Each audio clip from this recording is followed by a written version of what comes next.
आप सुन रहे हैं तेरी मेरी कहानियाँ, जहाँ हर कहानी में थोड़ा तुम हो थोड़ा मैं।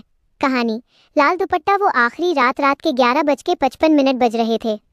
शहर की सबसे भीड़भाड़ वाली गली आज अजीब तरह से सुनसान थी। सड़क के कोने पर एक लाल दुपट्टा पड़ा था, भीगा हुआ, खून से सना हुआ। लोग रुके, देखा और पुलिस को फोन किया। क्राइम 5 मिनट बाद पुलिस पहुंची। दुपट्टे से कुछ दूरी पर एक लड़की की लाश थी। नाम पूजा शर्मा, उम्र 22 साल, कॉलेज स्टूडेंट। गले पर निशान थे। मोबाइल गायब था। बैग पास में पड़ा था, खुला हुआ। मतलब साफ था, ये लूट नहीं थी, ये कुछ पर्सनल था। केस मिला इंस्पेक्टर आर्यन वर्मा को। उसने लाश को देखा और बस एक बात कही, जिसने ये किया है वो पूजा को अच्छे से जानता था। पूजा के बैग से एक डायरी मिली। आखिरी पेज पर लिखा था, अगर आज कुछ हो जाए तो इसकी वजह वही होगा जिस पर मैंने सबसे ज्यादा भरोसा किया। नाम नहीं लिखा था। शक के घेरे में 3 लोग। पूजा का बॉयफ्रेंड। रात 10:30 बजे उससे झगड़ा हुआ था। रोहन बोला वो बहुत बदल गई थी, किसी से डरती थी। पूजा की रूममेट, आखिरी बार उसी के साथ देखी गई थी।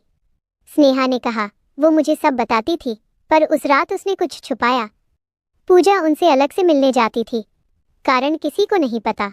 पोस्टमार्टम रिपोर्ट आई, मौत 11:15 से 11:30 के बीच हुई। लेकिन पूजा के नंबर से 11:47 पर एक मैसेज भेजा गया था, मैं ठीक हूँ, घर पहुँच गई हूँ। यानी मौत के बाद किसी ने उसका फोन इस्तेमाल किया।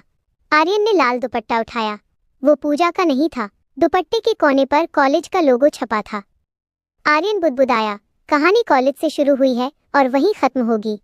आर्यन के फोन पर एक कॉल आई। डिस्टॉर्ट आवाज बोली, अगर तुमने ये केस बंद नहीं किया तो अगला दुपट्टा किसी और का होगा। Call cut. आर्यन ने आसमान की ओर देखा। ये सिर्फ एक मर्डर नहीं था, ये शुरुआत थी। कुछ कत्ल गुस्से में होते हैं और कुछ डर में, पर सबसे खतरनाक वो होते हैं जो चुप रहने के लिए किए जाते हैं। रात के 3 बजे थे। इंस्पेक्टर आर्यन वर्मा अब भी उसी कॉल के बारे में सोच रहा था।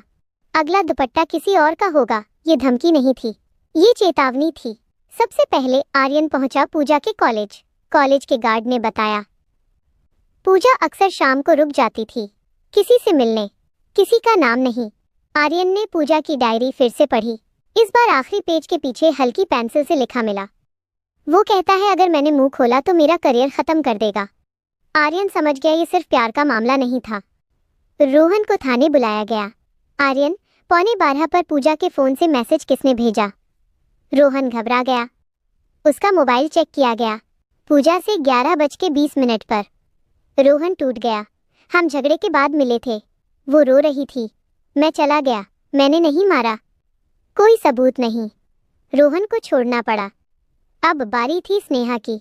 स्नेहा बोली, मैं 10 बजे सो गई थी, लेकिन पास की दुकान के सीसीटीवी में 11:10 पर स्नेहा दिखी पूजा के साथ। आर्यन ने सख्ती से पूछा, झूठ क्यों बोला? स्नेहा रो पड़ी। पूजा किसी से डरती थी, एक टीचर से। नाम फिर भी नहीं लिया। आर्यन सीधे पहुंचा विकास सर के केबिन में। आर्यन, पूजा आपसे क्यों मिलती थी?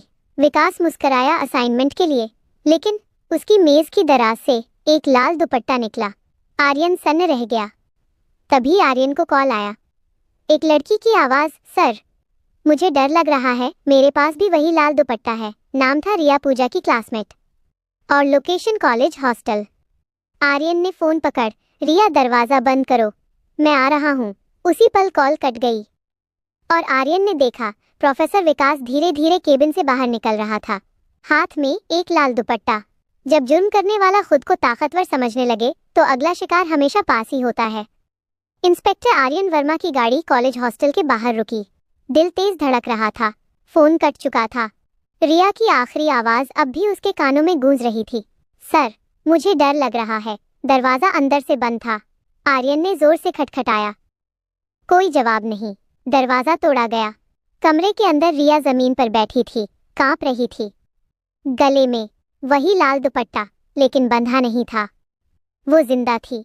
रिया रोते हुए बोली, सर पूजा अकेली नहीं थी, हम 4 लड़कियां थीं। आर्यन चौंक गया। 4? रिया ने सिर हिलाया। विकास सर हमें धमकाते थे, कहते थे अगर किसी को बताया तो करियर खत्म कर देंगे।